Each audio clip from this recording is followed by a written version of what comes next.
Hi, my name is Todd Harris, and I'm looking forward to getting to know you all this semester. I'm in the higher education concentration of the doctoral program. I took a class last year with Dr. DeVita and really enjoyed his teaching style, so I decided to take another class this semester in addition to the two others that I take off campus over in Rayford. It was my first graduate class since I completed my master's from NC State in 1998 last year when I took the class with Dr. DeVita. I've been working in student affairs for about 19 years. Most of my career was in housing and residence life. My duties are broader now as I currently serve as the Associate Dean of Students at Methodist University, where I've been now for about 2.5 years. Methodist has 2,400 students and is the most diverse private college in North Carolina. We're located in Fayetteville, about 90 miles from Wilmington. We're nationally recognized for our PGA golf management program that draws 200 golfers from around the country, though the majority do come from around the Northeast area. We have a very large football team. In fact, we welcome nearly 160 new freshmen to the football program every year.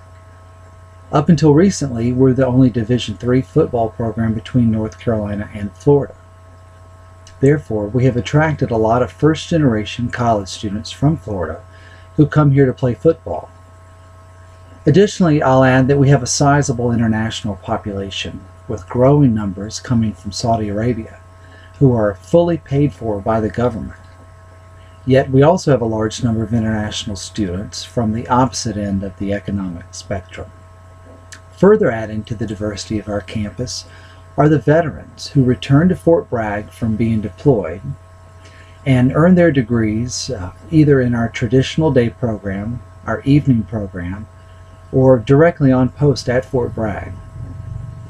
I share all of this with you because I believe that I have a tremendous opportunity at Methodist University to engage with a number of different groups on campus that may be either underrepresented, marginalized, or perhaps targeted. I've had a conversation with Dr. DeVita about a strategy for my applied experience. We determined that I will interact with several different groups throughout the semester. This will also elevate my visibility on campus, allowing me to be more accessible as an advocate for all students.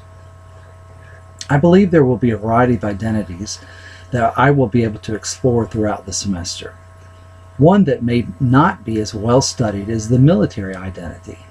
I did find a chapter from a military social work book that describes the military identity as similar to ethnic identity. I look forward to learning about this particular population that is so ubiquitous on our campus. Some of the models of ethnic identity may be useful in understanding how international students acculturate into the domestic culture on a U.S. college campus like ours. With a very large African American population on campus, bringing an awareness of critical race theory to the lens in which I perceive students may help me identify ways to improve the sense of mattering on campus. With the military students, I find that many of them are older and have families. I can identify with them as they try to negotiate multiple demands of working, caring for a family and a home, all while trying to find the time for schoolwork. Older students sometimes feel out of place and in the minority, as they are often in class with students much younger than they are. Returning to school or starting later in life is often intimidating, and sometimes students can feel marginalized or unnoticed by the traditional age population of the student body, since they are viewed differently in the social context of the campus community. After having worked nearly 2 decades in student affairs at 5 different institutions, I view my identity as stage 7 in Erickson's identity development model. At home, my wife and I are raising 2 middle school sons, 5th grade and 7th grade. At work, I supervise and mentor staff members who are a different generation than I am. When I first entered the field, I saw myself more as the older brother, close to the generation of students and new staff members as well. Now I really see myself more in the fatherly role, where I have advice to share, some wisdom perhaps, and want to nurture my staff to thrive in their roles. I look forward to meeting all of you in a few days in class and of course online. Hope you all have a good week.